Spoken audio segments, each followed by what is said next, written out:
Hello, Shadowcat fans. Welcome to another wonderful day of Shadowcat Overwatch. Today with me is the one, the only Fuzzball. Fuzzball, how's it going? It's going fantastic. I'm excited to watch some great Overwatch here today against from your Atoka Shadowcats versus the Stigler Panthers. Yeah, and I'm excited to see what the Stigler Panthers do. If the rankings are to show anything, if I'm not mistaken right now, the Panthers are actually tied with us for first place in our region. So this will decide, or at least get closer to deciding, who is number one in our region. So that's a pretty exciting time of Overwatch.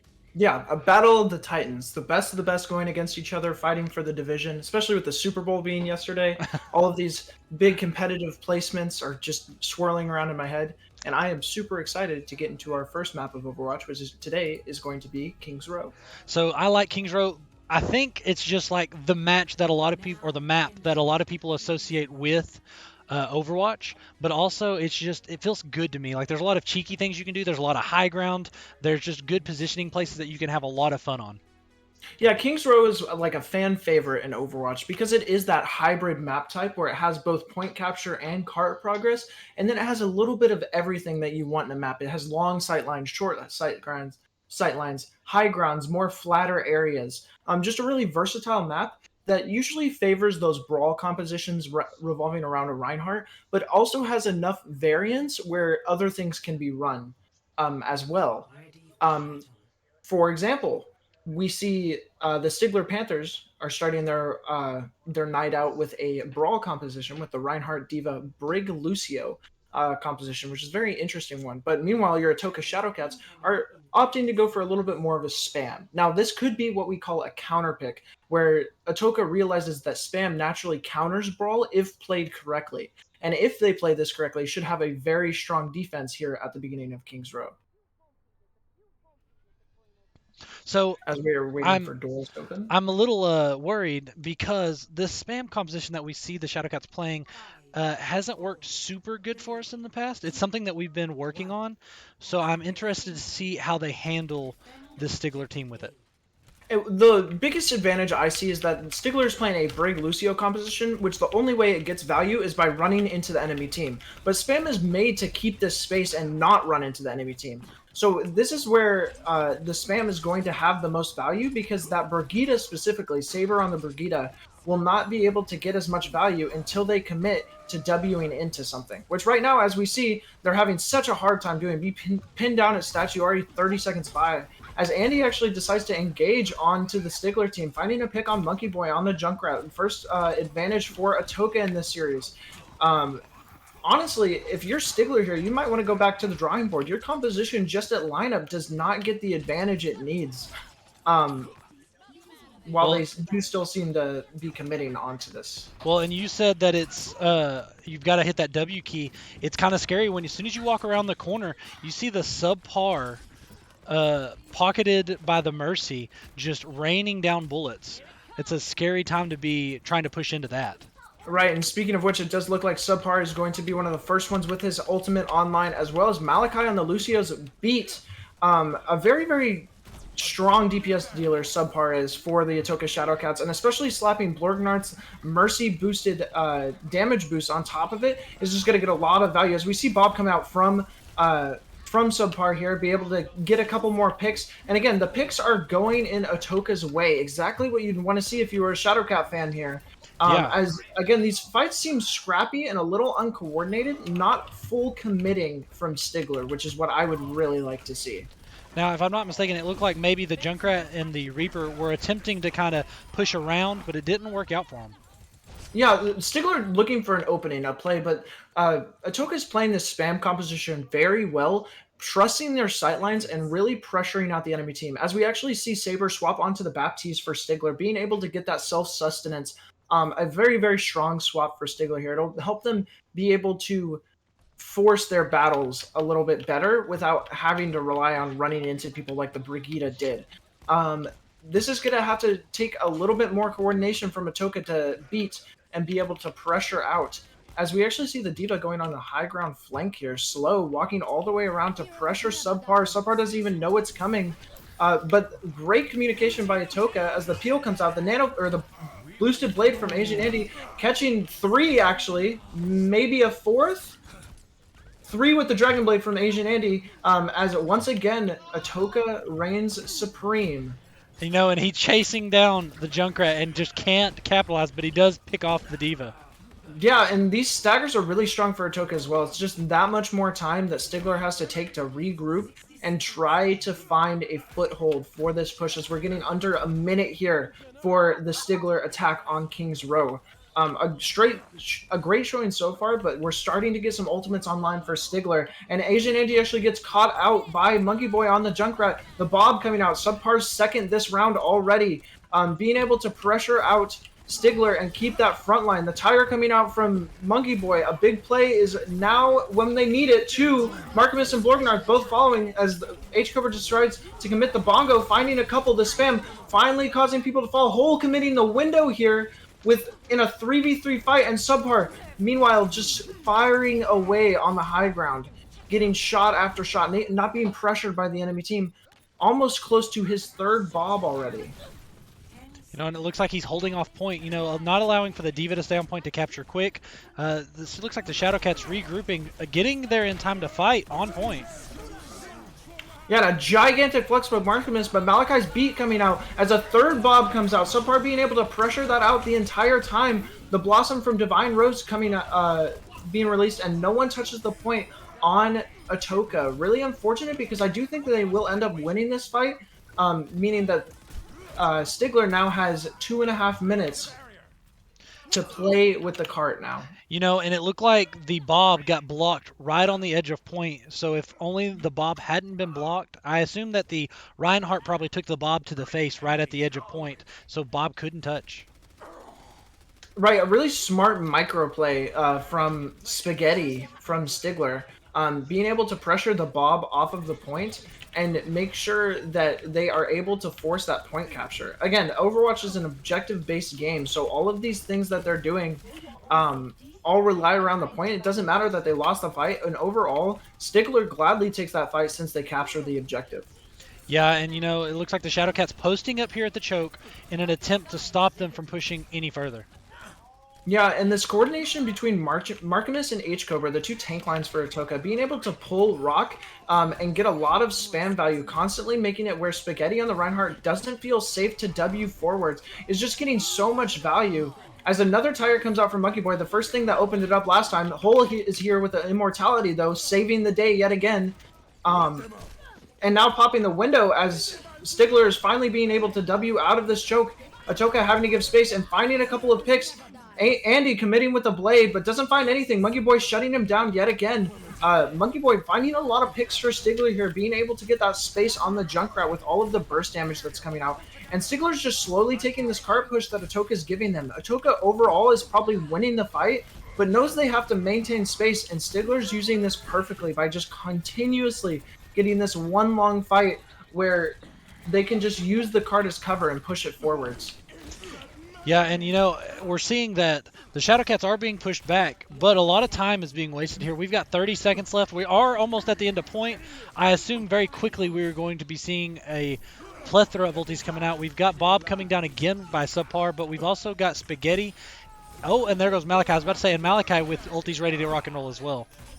Yeah, finally, with Asian Eddie swapping over to the Hanzo, his bread and butter, finally enough spam to make Stigler crumple, and I'm honestly pretty sure that they will not get a touch here. Maybe, no, Divine Rose, even on the Reaper's not going to be able to touch. A good fight commit there by Atoka, but I'd like to see it a little bit more, a little faster. They gave up so much space that entire round, just because they weren't wanting to commit to a fight and run over Stigler. So Stigler quietly got over halfway through point 2 on King's Row, making it a lot harder for Atoka to be able to win the rest of King's Row.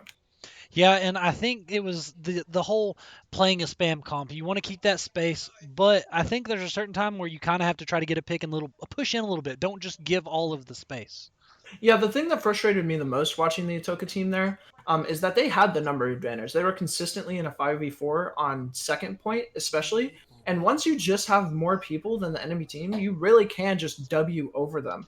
As we see Atoka's going to change it up a little bit, it looks like, and come out on a dive composition.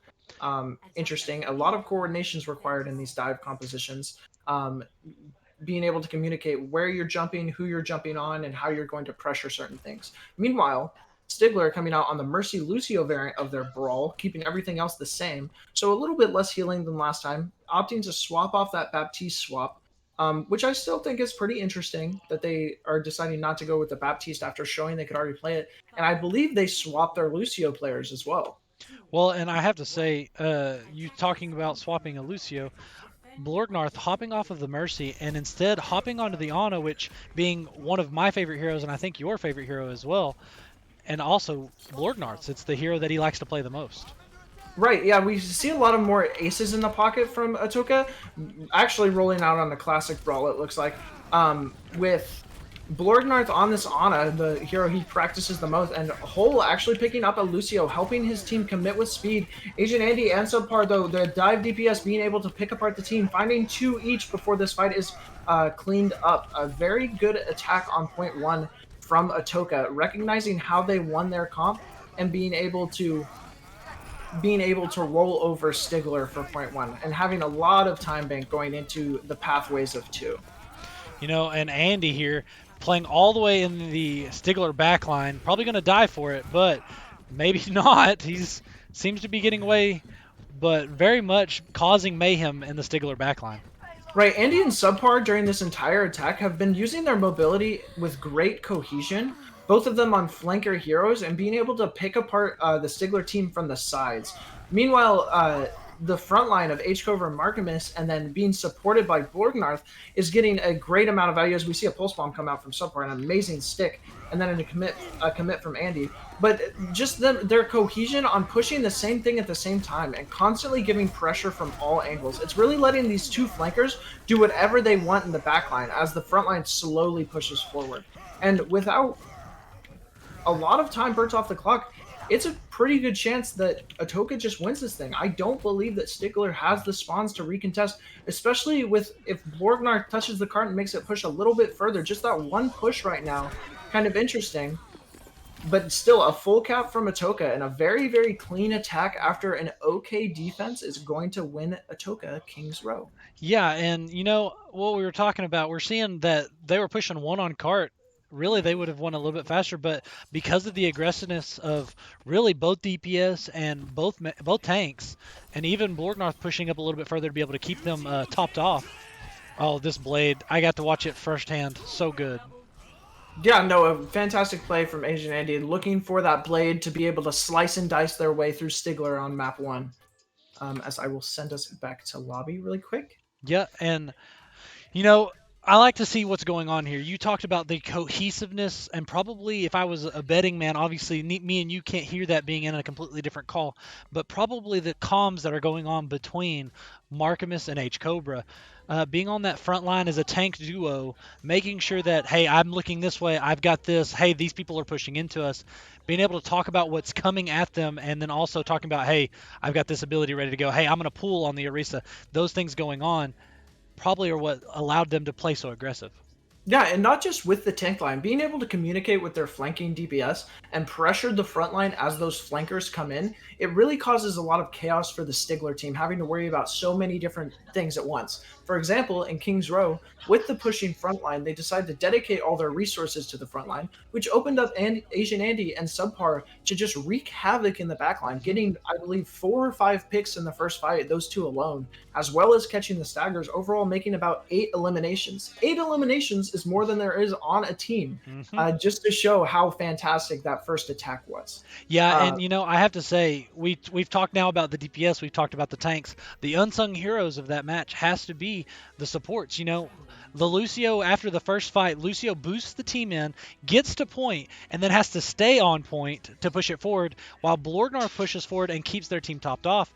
Had it not been for those two supports supporting their team, playing their role, the game may turn out differently. Right, and Blorgnarth, especially on the Ana, having to commit all of his cooldowns correctly to match their front lines, was really able to help sustain. And then Hole, again, picking up the Lucio character, something he hasn't played in a long time, has really shown great improvement on this character throughout the season, and Hmm. it's super exciting to watch his mechanics develop as a player. A fantastic player for Atoka. All six of the varsity roster are fantastic. But Hull especially has been super adaptable for the entire season, changing different heroes whenever his team needs it, being able to pick up Brigida, Lucio, Baptiste. He's even played a little bit of Zenyatta here and there.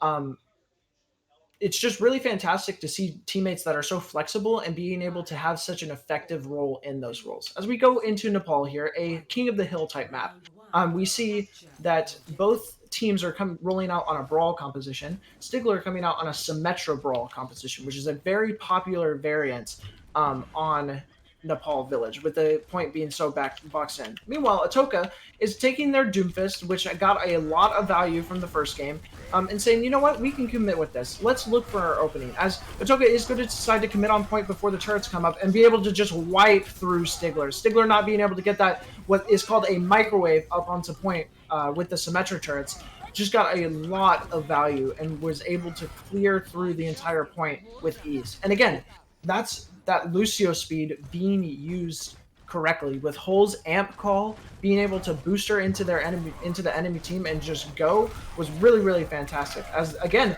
we see Atoka just running through Stigler. Markimus putting the entire team on his back and putting the entire enemy team on theirs with a 4-man shatter, just cleaning up that fight incredibly quick. Meaning in the first 50 seconds of the game, he's already gotten his ultimate along with Blorgnarth.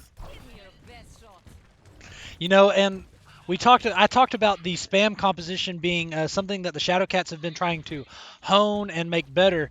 And the brawl comp, on the other hand, is something that day one of my day one of being part of the Shadowcats as their coach, this is something that they've wanted to run and very much refined. And it seems like they get better at it all the time, but they do a very good job at it. Right, and this brawl composition is 100% centered around team coordination and Wing at the same thing. For people who don't know, W is the key on your keyboard that you use to move forward. So you run forward at the same thing, is what that means. Brawl does this really effectively because there are a lot of short range heroes, and with the Lucio speed boost that Hole is on, getting those short range heroes into that short range faster just makes it really, really effective. So we see Asian Andy actually hitting a bit of a rollout here, trying to stage around the enemy team, and he's actually not seen from where he is, getting his cooldowns back. Subbar coming in with a Blossom that gets two, and then Andy coming in with the engage as well, and another team wipe for Atoka, just running away with Nepal Village right now. And we saw was that the second shatter by Markimus? Is that what I just saw? Yeah, second shatter in a total of about 120 seconds. Again, I don't think Stigler's going to get a touch here. It's going to be close. But no, 100-0 for Nepal Village for Atoka. A fantastic performance. But, these King of the Hill maps are best 2 of 3. There are different map types, so we'll go to Shrine or Sanctum. Not sure which one I yet. hope it's Shrine. I like Shrine. It is Shrine, so Brock gets his birthday wish. The Valentine's Day wish. Yep. My Valentine today is Overwatch. Oh, I love Overwatch. Yeah. Yeah, and if you're Stigler, you're not out of this yet, but this is where you need to turn it around. You lose this, you lose the series, you go down one placement in your division, still second place, very solid.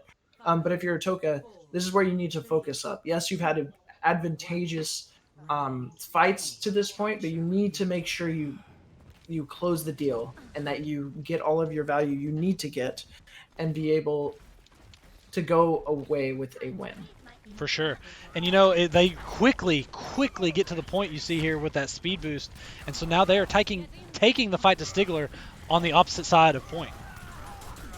Yeah, a couple of interesting strats here. They're also playing, Atoka's now playing the Symmetra strat we saw Stigler play.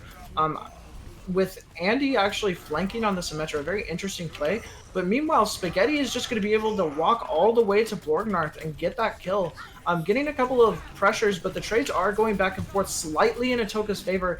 Atoka really needs some focus fire right now to make sure that they all shoot the same thing. Ace Cobra taking out Slow's mech on the Diva, and the picks are going to start rolling Atoka's way with that little bit of coordination they have. an interesting play from the flanking Symmetra, but it got a lot of value, almost like a Hanzo, which Asian Andy likes to play, as he's going to set up a similar teleporter here. Oh, and they're actually sending Markimus up there, who has the Earth Shatter. I don't think they're going to be ready for this one. They I might walk right under Markimus, and Markimus might hit a gigantic play. We are watching Markimus's perspective here, awaiting this what could be a cataclysmic shatter on Stigler. Oh, but the Stigler is actually rotating on the far coast, so they're not able to get it. Man, I thought we were about to see some Assassin's Creed in Overwatch. Oh, but wait, the other Shatter comes out. The Shatter Oh actually finds my! four. Oh The Flank my! Shatter. And just a 4K, 5K for Markimus. Give him the 6.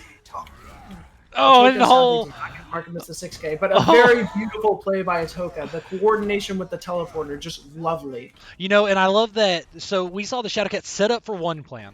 We're so ready for it. Had Hole on one side, Markimus on the other. So Hole drawing the attention of the Stigler team, and then Markimus waiting. And then instead of following through with that plan, they quickly remade a plan and decided to do something different. Right, the adaptation there. Subpar actually cancels Riptire from Monkey Boy. Very, very solid on him.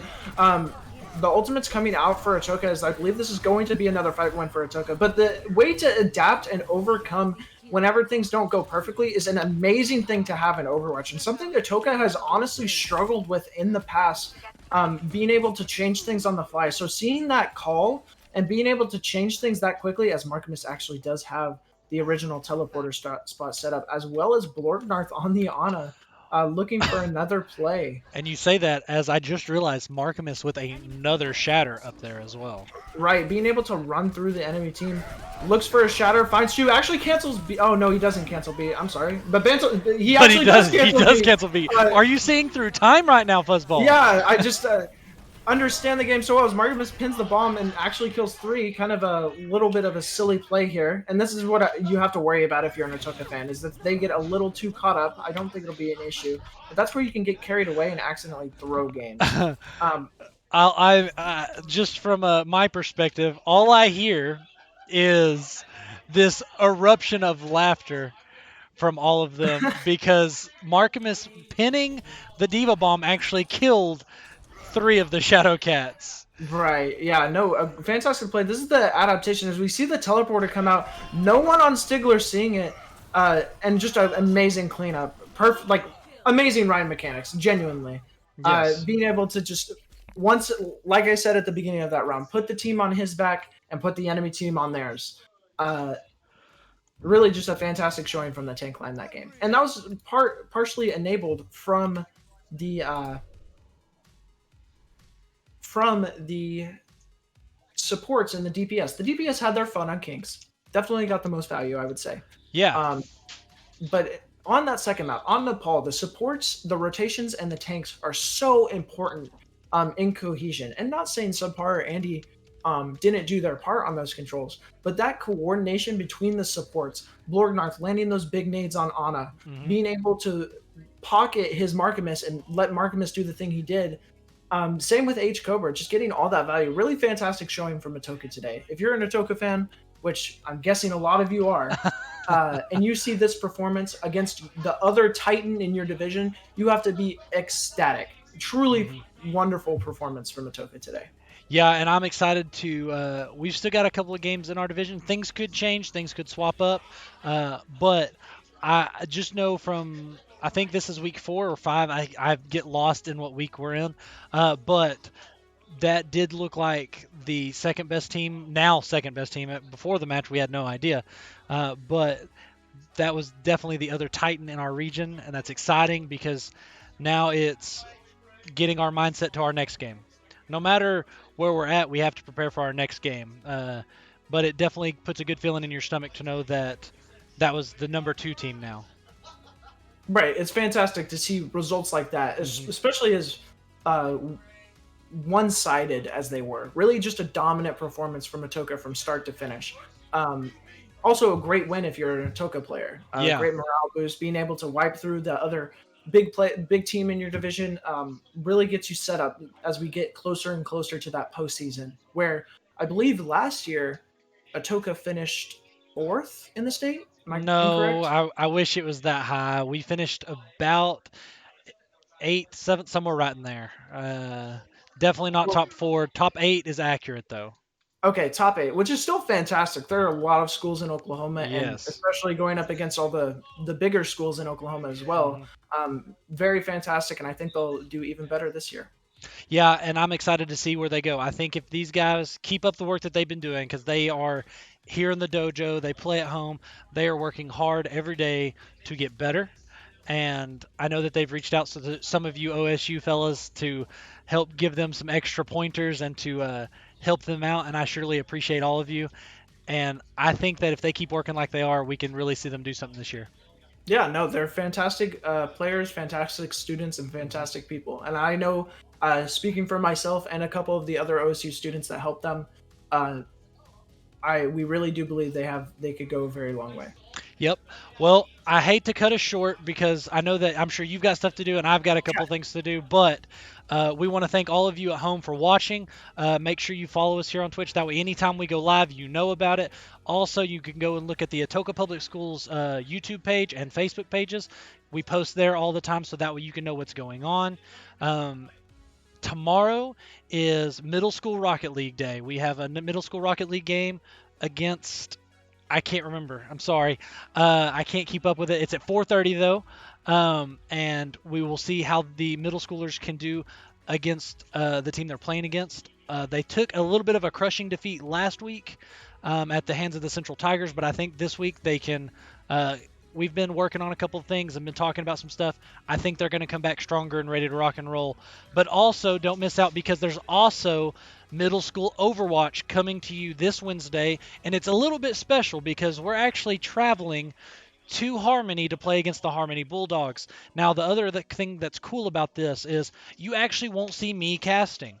You won't see Fuzzball casting. As much fun as Fuzzball is, and as fun as I am to make fun of, we won't be here to cast for you. But who will be here is Asian Andy, our varsity captain for Overwatch, and I'm not sure if it's going to be Josh or there will be another Shadow Cat that has volunteered or will have volunteered by then to cast with Andy. So it will be a wonderful time and a great opportunity both for the middle schoolers to compete, but also for these two varsity players who are kind of considering casting and streaming and doing things like that to kind of push forward.